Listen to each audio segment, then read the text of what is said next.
Hey guys, welcome back to another video. ഇന്ന് നമ്മുടെ അടുത്തുള്ളത് ഒരു സ്റ്റേജ് 2 ട്യൂൺ ചെയ്ത ഹോണ്ട ജാസ് ആണ്.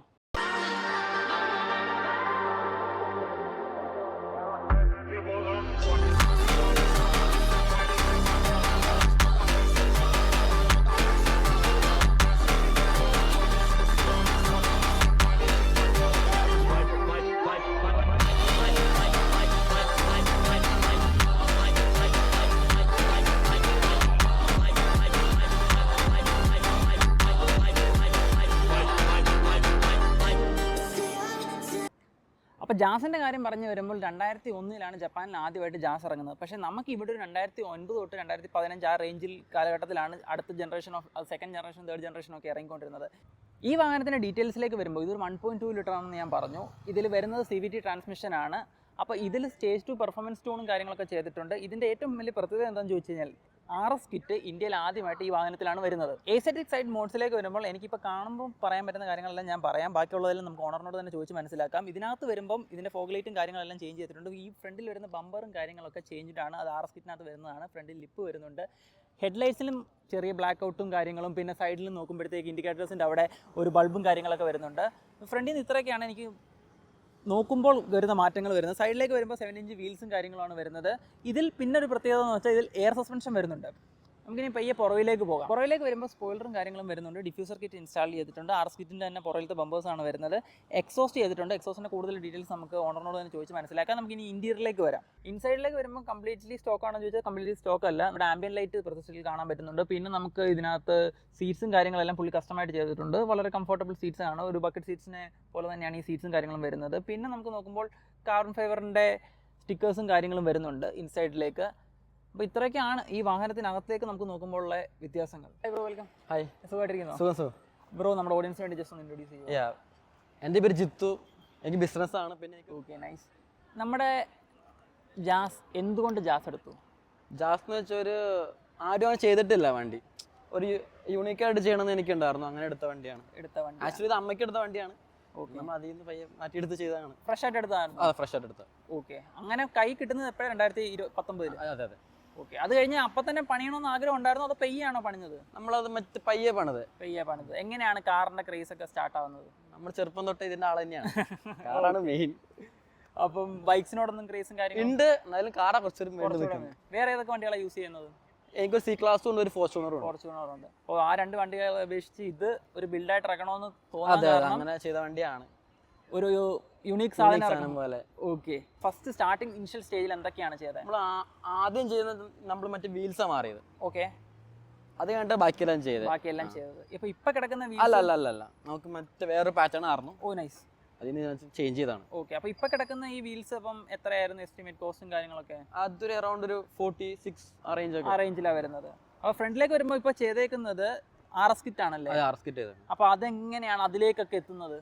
അതിലേക്ക് എത്തുന്നത് വെച്ചാൽ നമുക്ക് ആർക്കും ഇല്ലാത്ത സാധനം വേണം, ഞാൻ പറഞ്ഞല്ലോ ആദ്യം തന്നെ.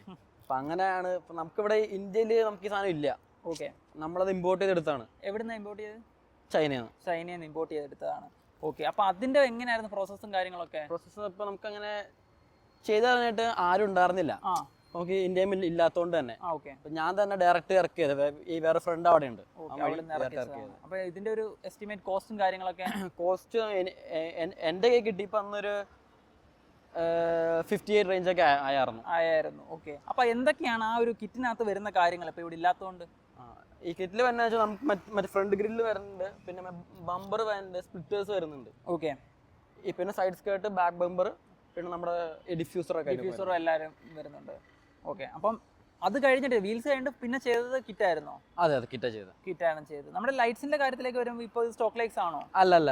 ഓക്കെ, അപ്പൊ ലൈറ്റ് കാണുമ്പോൾ സ്റ്റോക്ക് പോലെ തോന്നും, പക്ഷേ സ്റ്റോക്ക് അല്ല. ഓക്കെ, ഈ ഡോട്ട് ലൈറ്റ് കൊടുത്തിട്ടുണ്ട്. പിന്നെ നമ്മളൊരു ഈ ബ്ലാക്ക് ഔട്ട് ഒക്കെ ചെയ്തിട്ടുണ്ട് ഇന്ത്യയിൽ. അകത്ത് കുറച്ച് ബ്ലാക്ക് ഔട്ട് ചെയ്തിട്ടുണ്ട്. സൈഡിൽ വരുമ്പോഴത്തേക്ക് ഇവിടെ ഡോട്ട് ലൈറ്റ്സ് കൊടുത്തിട്ടുണ്ട്. Okay, nice. അപ്പൊ ഇതൊക്കെയാണ് ഫ്രണ്ടിൽ നിന്ന് വരുമ്പോൾ ഉള്ള കാര്യങ്ങൾ. അതെ. ഓക്കെ, ഇനി നമുക്ക് സൈഡിലേക്ക് പോവാം. സൈഡിൽ വരുമ്പോൾ എന്തൊക്കെയാ ഉള്ളത്? സൈഡിൽ നമ്മളിപ്പോ എല്ലാവരും മറ്റേ ചോദിക്കണ ഒരു മറ്റു കാര്യമാണ്. ഇപ്പൊ നമ്മള് ഇവിടെ ലൈറ്റ് ഉണ്ട് നമുക്ക്. ഓക്കെ, അത് നമുക്ക് ഇപ്പൊ കാണാൻ പറ്റില്ല. ഈ നൈറ്റ് ആകുമ്പോൾ നല്ല രസം വണ്ടി കാണാനായിട്ട് ഓടി പോകുമ്പോ. അതൊരു സൈഡിൽ വരുന്ന ഒരു മോഡിഫിക്കേഷൻ. അതെ, ഇവിടെ അതൊരു ആരും കാണില്ല. ചിലരും ചോദിക്കണ്ടേ അത് എങ്ങനെ ചെയ്തത്, എവിടെ ചെയ്തതെന്നൊക്കെ ചോദിക്കുന്നുണ്ട്. ഓക്കെ, പിന്നെ സൈഡ് സ്കേർട്ട്സ് വരുന്നുണ്ട്. അതെ, ഈ സൈഡ് സ്കേർട്ട് വരും. അതും നമ്മൾ RS കിറ്റിന്റെ തന്നെ വരുന്നതാണ്. അപ്പോൾ ബാക്കിലേക്ക് വരുമ്പോൾ സ്പോയിലർ സ്റ്റോക്ക് വരും, സ്പോയിലർ തന്നെയാണ് സ്റ്റോക്കാണ്. പിന്നെ നമ്മൾ ഷാർക്ക് ഫിൻ ആഡ് ചെയ്തിട്ടുണ്ട്. പിന്നെ വരുന്നതെന്ന് പറയുമ്പോൾ ഡിഫ്യൂസർ കിറ്റ് ഇതിനകത്ത് വരുന്നുണ്ട്. പുറകിലത്തെ ബമ്പേഴ്സും RS കിറ്റിന്റെ തന്നെയാണ്. എക്സോസിന്റെ സൈഡിലേക്ക് വരുമ്പോൾ ഫുൾ സിസ്റ്റം നമ്മൾ ചെയ്തേക്കണം. ഫുൾ സിസ്റ്റം ആണ് ചെയ്തേക്കുന്നത്. ഓക്കെ, നമുക്ക് എഞ്ചിൻ ബേ ഒന്ന് കാണാം. ഇതിലേക്ക് വരുമ്പോൾ എന്താണ് ഉദ്ദേശിച്ചത്? നമ്മളിപ്പോൾ സ്റ്റേജ് 2 ആണ് ചെയ്തേക്കണം വണ്ടിക്കകത്ത്, വിത്ത് പോപ്സ് ആൻഡ് ബാങ്ക്സ്. പിന്നെ നമ്മൾ ഇൻടേക്ക് മാറിയിട്ടുണ്ട്. നമ്മൾ റീപ്ലേസ്മെന്റ് വെച്ചേക്കണത്. ഓക്കെ, ആദ്യം മറ്റേ ഇതായിരുന്നു, നമ്മുടെ ഓപ്പൺ എയർ ആയിരുന്നു, അത് ചേഞ്ച് ചെയ്തു. പിന്നെ അത്ര ഈ വണ്ടിക്ക് അത്ര സ്യൂട്ടബിൾ അല്ലായിരുന്നു. എന്താ ഒരു മിക്സിംഗ് പോലെ കാണിക്കണ്ടേ നമുക്ക്. പിന്നെ സെൻസറിന്റെ ഇഷ്യൂ ആണെന്ന് അറിയില്ല, ഞാൻ ചേഞ്ച് ചെയ്തു. അപ്പം എക്സോസ്റ്റിന് അടിച്ചതിനപ്പോൾ എത്ര രൂപയായിരുന്നു? എക്സോസ്റ്റ് അന്നൊക്കെ ഒരു 64 റേഞ്ച് ഒക്കെ ആയിട്ടുണ്ടായിരുന്നു. പുഷ് ചെയ്തേൻ ട്യൂൺ ചെയ്തതിനൊക്കെ നമുക്ക് ഇപ്പോൾ സ്റ്റേജ് 2 ഒക്കെ ആണെങ്കിൽ ഒരു 33 ഒക്കെ വരും. 33 റേഞ്ച് ആയിട്ടുണ്ട് ഇപ്പം. ഓക്കെ, അപ്പോൾ എന്തായിരുന്നു നമ്മളിപ്പം വണ്ടിയുടെ പവേഴ്സിന് കുറവായിരുന്നോ? അതായത് 1.2 ആയതുകൊണ്ട് ഫീഡ്ബാക്കിന് അതാണ് മെയിൻ. നമുക്ക് മറ്റേ 1.2 ആകുമ്പോൾ വെച്ചാൽ അധികം ഈ പെർഫോമൻസ് ആയിട്ട് ഉണ്ടാവില്ല. അതും കൂടി വേണമെന്ന് തോന്നി, അങ്ങനെ നമ്മൾ വണ്ടി സ്റ്റേജ് 2 ആക്കിയത്. സ്റ്റോക്ക് ഓടിക്കുമ്പോൾ എങ്ങനെ ഉണ്ടായിരുന്നു? ലാഗ് ഉണ്ടായിരുന്നു? ലാഗ് ഉണ്ടായിരുന്നു. വണ്ടി കയറാൻ ഒരു ബുദ്ധിമുട്ടുണ്ടായിരുന്നു. നമുക്കത് ഇഷ്ടമല്ലാത്തതുകൊണ്ട് ട്യൂൺ ചെയ്തെടുത്തു. അത് കഴിഞ്ഞപ്പോഴത്തേക്ക് ട്യൂൺ ചെയ്തതിനും അതിന് മുന്നേ ഉള്ള ഇപ്പോൾ നമ്മുടെ വീഡിയോ കണ്ടുകൊണ്ടിരിക്കുന്നവർക്ക് ചിലപ്പോൾ ജാസ് ഉണ്ടെങ്കിൽ നമുക്ക് അവർക്ക് ട്യൂൺ ചെയ്യാൻ ആഗ്രഹം കാണും. അപ്പോൾ എങ്ങനെയാണ് ബ്രോ പറയുന്നത്? ഇതിന്റെ മൈലേജും കാര്യങ്ങളും കൂടുതലാണോ അതോ കുറവായി? നമ്മൾ എങ്ങനെ ട്യൂൺ ചെയ്യണം അതനുസരിച്ചിരിക്കും. എന്റെന്ന് വെച്ചാൽ ഈ പെർഫോമൻസ് ആണ് വേണ്ടത്. മാക്സിമം ഈ പുഷ് ചെയ്തിട്ടാണ്. ഓക്കെ, ഇപ്പൊ നമുക്ക് മറ്റു മൈലേജ് വേണ്ടവർക്ക് നമുക്ക് മൈലേജ് അങ്ങനെയും ചെയ്യാം. ഇപ്പൊ എത്ര കിട്ടുന്നുണ്ട്? എനിക്കിപ്പോ വണ്ടിക്ക് നമ്മൾ നോർമലി പോവാണെങ്കിൽ ഒരു 17 ഒക്കെ കിട്ടും. കാലും എടുത്ത് ഓടിക്കുമ്പോൾ ഒരു 12 ഒക്കെ കിട്ടും. നേരത്തെ എത്രയായിരുന്നു? ഇപ്പം നേരത്തെ സ്റ്റോക്കില് നമുക്കൊരു 14-15 റേഞ്ച് ആയി കിട്ടിക്കൊണ്ടിരുന്നത്. ഓക്കെ, ഓട്ടോമാറ്റിക് ആയതുകൊണ്ട് നമുക്ക് മൈലേജിന് കുറവുണ്ട്. ഓക്കെ, ഇൻസൈഡിലേക്ക് വരുമ്പോൾ എന്തൊക്കെയാണ് കറന്റ്ലി ചെയ്തിരിക്കുന്നത്? ഇൻസൈഡിൽ നമ്മൾ ചെയ്തേക്കണേ ഇപ്പൊ നമ്മൾ ഈ ഫോർച്ച് ഗാർമെന്റ് ഈ സ്റ്റിക്കേഴ്സ് ഇട്ടിട്ടുണ്ട് ഇവിടെയൊക്കെ. ഓക്കെ, പിന്നെ നമ്മൾ മറ്റേ മെയിൻ ആയിട്ട് ചെയ്തേക്കണം ഈ സീറ്റ്സ് ആണ്. ഓക്കെ, കുറച്ച് അട്രാക്റ്റീവ് ആവാൻ വേണ്ടി ചെയ്താണ്. ഓക്കെ, സെമി ബക്കറ്റ് സീറ്റ്സ് എന്ന് നമുക്ക് പറയാം. നല്ല രീതിയിൽ കംഫർട്ടും ഉണ്ട്. ലോങ് ഡ്രൈവ് ഒക്കെ എങ്ങനെയുണ്ട്? സൂപ്പർ, അടിപൊളിയാണ്. ഓക്കെ, എത്രയായിരുന്നു ഇതിന്റെ കോസ്റ്റും കാര്യങ്ങളും? സീറ്റ് നമ്മൾ ഇങ്ങനെ ആക്കി എടുക്കാനായിട്ട് ഫുൾ മൊത്തം വന്നപ്പോൾ ഒരു 20 റേഞ്ച് ആയിട്ടുണ്ട്. 20 റേഞ്ചിനകത്ത് വരുന്നുണ്ട്. ഓക്കെ, വേറെ നമ്മൾ ചെയ്തേക്കണം ആംബിയൻ ലൈറ്റും കൂടി ചെയ്തിട്ടുണ്ട്. ആംബിയൻ ലൈറ്റ്സ്, മൊത്തത്തിൽ ആംബിയൻ ലൈറ്റ്സ് വരുന്നുണ്ട്. ഓക്കെ, പിന്നെ ചെയ്തേക്കണം നമ്മൾ ഓഡിയോ ചെയ്തിട്ടുണ്ട്. അപ്പോൾ സബ്വൂഫേഴ്സ് ഒക്കെ ആഡ് ചെയ്തിട്ടുണ്ട്. അപ്പോൾ എയർ ചെയ്യണമെന്ന് നേരത്തെ ഒരു പ്ലാനിൽ ഉണ്ടായിരുന്നാണോ? ഇല്ല, ഉണ്ടായിരുന്നില്ല. ഓക്കെ, ഈ പെട്ടെന്ന് വന്ന സംഭവമായിരുന്നു എയർ ചെയ്തത്. ഇതിന് മുന്നേ വേറെ വണ്ടികളുണ്ടോ എയർ ചെയ്തേക്കുന്നത്? ഇല്ല, എനിക്കില്ല. കംഫർട്ടിന്റെ കാര്യങ്ങളിലേക്ക് വരുമ്പോൾ എങ്ങനെയുണ്ട് എയർ ചെയ്തതിന് ശേഷം? ഓക്കെയാണ്, നമുക്ക് വലിയ സീൻ പറയാനില്ല. പിന്നെ ചെറിയൊരു ചാട്ടം ഉണ്ടാവും, നമുക്ക് എക്സ്പെക്ട് ചെയ്യുന്ന സംഭവം തന്നെയാണല്ലോ ചാട്ടം. എയർന്ന് കേൾക്കുമ്പോൾ തന്നെ. എയർ ചെയ്യണമെന്ന് പെട്ടെന്ന് തോന്നിയൊരു ഐഡിയ ആയിരുന്നു. അതെ. Okay, nice. ലോങ് ഡ്രൈവ് ഒക്കെ ഇപ്പോൾ പോകാറുണ്ടോ? ഉണ്ട്, പോകാറുണ്ട്. ഓക്കെ, അപ്പോൾ ലോങ് ഡ്രൈവ് പോകുമ്പോഴാണ് ഇപ്പോൾ 17s ഒക്കെ കിട്ടുന്നത്. അതെ. ഓക്കെ,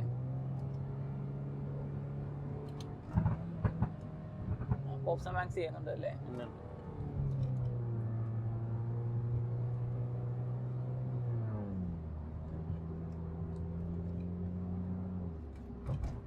അപ്പൊ നേരത്തെ ഉള്ള ട്രാൻസ്മിഷനകത്ത് ഒരു ഗിയർ ലാഗ് ഫീൽ ചെയ്യുന്നുണ്ടായിരുന്നു.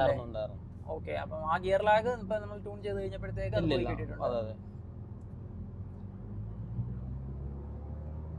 എന്താണ് അപ്പൊ ഈ വണ്ടിയുടെ ഭാവി? ഈ എന്തെങ്കിലും ചെയ്യാൻ ആഗ്രഹങ്ങളുണ്ടോ? ഇന്ത്യയിൽ നമ്മള് ചെറിയ കുറച്ച് വർക്ക് ചെയ്താൽ കൊള്ളാന്നുണ്ട്. ഓക്കെ, ഔട്ട്സൈഡിൽ നമുക്ക് ഇനി ഒന്നും ചെയ്യാനില്ല, നമ്മളെല്ലാം ചെയ്ത് കഴിഞ്ഞു. നൈസ്. ഇപ്പൊ ചെയ്തേക്കുന്നത് വാൽവട്രോണിക്സ് ആണോ? അതെ, വാൽവ ചെയ്തേക്കണം. Okay, nice. എല്ലാം കൂടെ 60,000 ആയില്ലേ? അതെ. മെയിൻ്റെനൻസിന്റെ ഭാഗത്തിലോട്ട് വരുമ്പോൾ എങ്ങനെയുണ്ട്? മെയിൻ്റെനൻസ് ഒക്കെ നമുക്കൊരു നോർമൽ റേഞ്ച് തന്നെയാണ് വരുന്നത്. നമുക്ക് അങ്ങനെ അധികം എക്സ്പെൻസീവ് എന്ന് പറയാനില്ല. അപ്പൊ എടുക്കുന്ന ആൾക്ക് മോഡിഫൈ ചെയ്ത് കഴിഞ്ഞാലും കൊണ്ടു നടക്കാൻ പറ്റുന്ന അഫോർഡബിൾ ആണ്. ആഫ്റ്റർ മാർക്കറ്റ് ഇപ്പം നേരത്തെ ബാസ്കറ്റിന്റെ കാര്യം പറഞ്ഞത് ചൈനയിൽ നിന്ന് ഇമ്പോർട്ട് ചെയ്യിപ്പിച്ചതാണ്. എങ്ങനെയുണ്ട് after market support? Apart from after market നമുക്ക് ഇതേപോലെ കുറച്ച് കിട്ടാത്ത ഐറ്റംസിനാണ് ഇച്ചിരി സീനായിട്ടുള്ളത്. അല്ലെങ്കിൽ സീനൊന്നുമില്ല, നമുക്ക് എല്ലാം അത്യാവശ്യം കിട്ടുന്നതാണ്. ഇതിപ്പോ ഞാൻ ഈ ലൈറ്റ് തന്നെ നോക്കിയായിരുന്നു ആഫ്റ്റർ മാർക്കറ്റ്. എനിക്ക് ഇഷ്ടപ്പെട്ടൊന്നുമില്ല, കാരണം എല്ലാ വണ്ടിയിലും കാണുന്ന സാധനം തന്നെ ഉള്ളൂ. അത് വയ്ക്കാൻ താല്പര്യമില്ല. എന്തെങ്കിലും വെറൈറ്റി ആയിട്ട് ചെയ്യണം. അപ്പം ഇത് കാണുന്നവർക്കും ഇത് ഒരു ജാസ് ഉണ്ടെങ്കിൽ ഞാൻ നേരത്തെ പറഞ്ഞ പോലെ ബിൽഡ് ചെയ്യാൻ ആഗ്രഹം കാണും. അപ്പൊ എന്തെങ്കിലും ഡിഫിക്കൽട്ടീസ് ഉണ്ടായിരുന്നോ? ഇല്ല, നമുക്ക് അങ്ങനെ ഡിഫിക്കൽട്ടീസ് ആയിട്ട് അങ്ങനെ ഒന്നും ഉണ്ടായിരുന്നില്ല. അപ്പോൾ എയർ ചെയ്തതിനപ്പോൾ എത്രയായിരുന്നു? എയർ ചെയ്ത് നമുക്കൊരു ഈ 1.8 ലാക്ക് ആയിട്ടുണ്ട്. 1.8 ലാക്ക് ആയിട്ടുണ്ട്. അപ്പം ജാസ് ഉള്ള ഒരാൾക്ക് എന്ത് ടിപ്പായിരിക്കും പറഞ്ഞു കൊടുക്കുക? ആസ് എ ബിഗിനർ എവിടുന്ന് സ്റ്റാർട്ട് ചെയ്യണം? അലോയ്സ് തന്നെ നമ്മൾ പറയുള്ളൂ ആദ്യം. ഓക്കെ. പിന്നെ നമ്മള്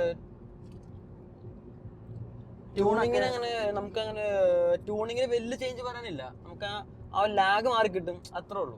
ഓക്കെ. അങ്ങനെ അങ്ങ് ഈ പെർഫോമൻസ് ആയിട്ട് അങ്ങ് പീക്ക് എന്ന് പറയാനില്ല അതിനകത്ത്. ആ ലാഗ് മാത്രം മാറി കിട്ടും. ചെറിയ ചേഞ്ച് ഉണ്ടാവും. പിന്നെ മെയിൻ ആയിട്ട് തന്നെ പോപ്സ് ആണ് മെയിൻ ആയിട്ടുള്ളത് ഈ ട്യൂണിങ്ങിൽ. ഓക്കെ. നമുക്കിപ്പോ ഈ ഷോക്കൊക്കെ പോകുമ്പോഴായാലും ഒന്ന് എടുത്ത് നിൽക്കണമെന്നുണ്ടെങ്കിൽ നമുക്ക് വണ്ടി ഒന്ന് ട്യൂൺ ചെയ്തേ പറ്റൂ. ബ്രോയുടെ major concern was pops and ബാങ്ക്സും പിന്നെ ഗിയർ ലാഗും. അതെ അതെ. ഓക്കെ.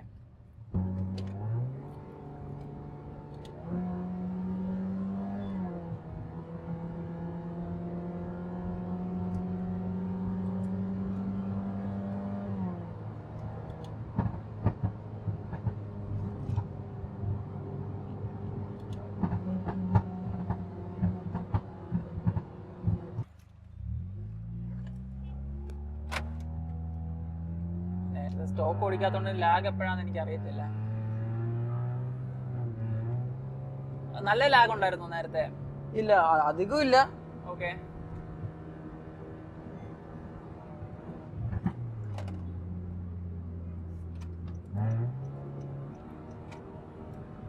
ലോങ് ഡ്രൈവ് കംഫർട്ടും കാര്യങ്ങളൊക്കെ നല്ല രീതിയിലുണ്ടോ? ഉണ്ട് ഉണ്ട് ഉണ്ട്.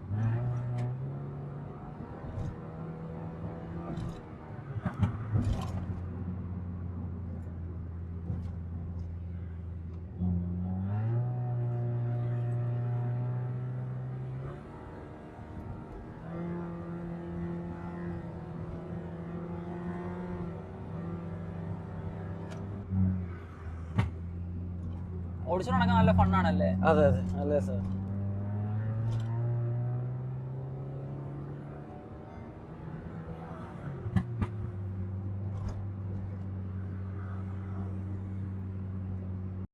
ഓക്കെ. വേറെ ക്ലസ്റ്റേഴ്സും കാര്യങ്ങളെല്ലാം സ്റ്റോക്ക് അല്ലേ? അതെ, സ്റ്റോക്ക് തന്നെയാണ്, ചെയ്തിട്ടില്ല. ഓ, ഇതിനകത്ത് വരുമ്പോൾ നമുക്ക് കൺസോൾ വരുന്നുണ്ടല്ലേ? ഉണ്ട് ഉണ്ട്. ഓക്കെ. ഇതെന്താ വേറെ ഇത് സ്വിച്ചും കാര്യങ്ങളൊക്കെ? ഇത് നമുക്ക് അപ്പ് ചെയ്യാൻ വേണ്ടി അപ്പ് ആൻഡ് ഡൗൺ മാത്രം ഫ്രണ്ട്. ഈ ഒരു രണ്ട് അത് മറ്റേ ഈ കംപ്രസറിന്റെയും ഒന്ന് നമ്മുടെ ഈ റിമോട്ടിന്റെ സ്വിച്ചും കൂടിയാണ്. റിമോട്ടിന്റെ സ്വിച്ച് കൂടെയാണ്. അത് നമുക്ക് കസ്റ്റമായിട്ട് അവിടെ ആയിരുന്നു വെക്കാൻ. അതെ അതെ, അവിടെ സ്പേസ് ഉണ്ട്. കാലും അടച്ചു കഴിഞ്ഞാൽ നോ സീൻസ്, ഈസി ആയിട്ട് കൊണ്ട് നടക്കാല്ലേ? അതെ. അപ്സൈസ് ചെയ്തിട്ടുണ്ടായിരുന്നോ അലോയ്സ്? ഉണ്ട്, ചെയ്തിട്ടുണ്ട്. 17 ഇഞ്ച് ചെയ്തേക്കണം. ഓക്കെ. നേരത്തെ എത്രയായിരുന്നു വന്നോണ്ടിരുന്നത്? സ്റ്റോക്ക് വന്ന് 15 ആണെന്ന് തോന്നുന്നു. 15 വന്നേക്കണേ. 17 ആക്കിയിട്ടുണ്ട്. 7.5 G. ഇനിയപ്പം ഭാവിയിലപ്പം വരുന്ന എന്തെങ്കിലും അപ്ഡേറ്റ്സ് ഒക്കെ വീൽസും കാര്യങ്ങളൊക്കെ തന്നെ ആയിരിക്കും? അതെ. പിന്നെ നമ്മൾ ഈ ഹുഡ് ചിലപ്പോൾ ചേഞ്ച് ചെയ്യാൻ ചാൻസ് ഉണ്ട്. ഓക്കെ. ഇതിന് അവൈലബിൾ ആണോ? ഇവിടെ അല്ല, നമ്മൾ ഇമ്പോർട്ട് ചെയ്യാൻ ഓർത്തോണ്ടിരിക്കുന്നത്. ഓക്കെ. എന്താ കാർബൺ ഫൈബർ ആണോ? ആ, കാർബൺ ഫൈബറിന് തന്നെ. ഓക്കെ. നമ്മുടെ എയർവെൻസ് ഒക്കെ ഒരു മോഡലുണ്ട്. പക്ഷെ നമുക്ക് ഇവിടുത്തെ അത്ര സുഖമില്ല, എനിക്ക് ഇഷ്ടപ്പെട്ടില്ല. ഓരോ കണ്ടുവച്ചിട്ടുണ്ട്. അത് സോഴ്സ് ചെയ്യാൻ നിൽക്കും. ഈ ഫോർച്യൂണർ ഉണ്ട്, നമ്മൾ അത് പയ്യൊന്നും ചെയ്താണെന്ന് ആലോചിച്ചോണ്ടിരിക്കുകയാണ് ഇപ്പൊ. ഓക്കെ. ഇതപ്പോൾ ഡെയിലി ഡ്രൈവ് ആണോ? അതെ അതെ, ഇത് ഞാൻ ഡെയിലി ഡ്രൈവ് ആണ്. ഓക്കെ. ഇതും കൊണ്ട് ഇപ്പൊ നമ്മള് എവിടെ ചെല്ലുമ്പോൾ ആയാലും നമുക്ക് കിട്ടുന്ന ഒരു റെസ്പോൺസ് ഭയങ്കര രസമാണ്. നല്ല റെക്കഗ്നിഷൻ കിട്ടുന്നുണ്ട് വണ്ടിക്ക്. എല്ലാവരും വന്ന് ഫോട്ടോ ഒക്കെ എടുക്കും. ആളുകളുടെ ഫീഡ്ബാക്ക് ഒക്കെ എങ്ങനെയാണ്? അതെ തന്നെ, എല്ലാവർക്കും ഇഷ്ടപ്പെടും. ഓക്കെ. വീട്ടിലെങ്ങനെയുണ്ട്? ഇതിനൊക്കെ സപ്പോർട്ടാണോ? വീട്ടിൽ കുഴപ്പമൊന്നുമില്ല, സപ്പോർട്ടാണ്. ഓക്കെ. ചില സമയത്ത് എന്തെങ്കിലുമൊക്കെ പറയുമെങ്കിലും അവർക്ക് ഇഷ്ടമാണ് അതൊക്കെ. ഓക്കെ. വണ്ടിയും കാര്യങ്ങളൊക്കെ കൊണ്ടുവന്ന് നമുക്ക് എല്ലാം എക്സ്പ്ലെയിൻ ചെയ്തതിന് താങ്ക് യു. അപ്പോൾ ഇനി അടുത്ത പ്രൊജക്റ്റ് ഒക്കെ ആയിട്ട് വരുമ്പോഴത്തേക്ക് നമുക്ക് അടുത്തൊരു വീഡിയോ കാണാം. ഓക്കെ. അപ്പം അടുത്തൊരു കാണുന്നതായിരിക്കും. ബൈ.